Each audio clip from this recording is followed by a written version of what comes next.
Kolegët e Partisë Demokratike të Qarkut Lezhë, zoti Xhekmarka, zonja Hoti, zoti Piroli, kanë pasur takime të shumta me minatorët të cilët janë duke pushuar nga puna në Spaç. Kjo është një çështje që shkon sigurisht në shkeljet ligjit, po shkon edhe përtej ligjit. Këto punonjës u keq trajtuar nga policia e shtetit vetëm pse protestuan. Këto punonjës janë duke u pushuar nga puna vetëm pse kanë protestuar e janë duke mbrojtur e duke kërkuar të drejtat e tyre. Për këtë arsye, i kam njoftuar që Komisioni i Mbrojtjes së Drejtave të Njerëzit është i hapur për të diskutuar për të drejtat e tyre, jo për të protestuar, por drejtat e tyre për punë, për drejtën e tyre për të mbrojtur dinjitetin dhe për të drejtën e tyre për të punësuar dhe për të pasur mundësi që të organizohen sipas formave të tyre në sindikata.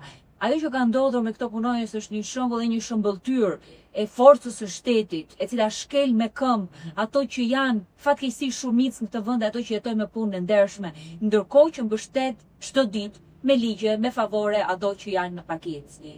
Çdo ditë në mbështetje të shumicës. Për këtë arsye, komisioni do të jetë një derë e hapur ku mund trokas kushdo, duke nisur nga minatorët.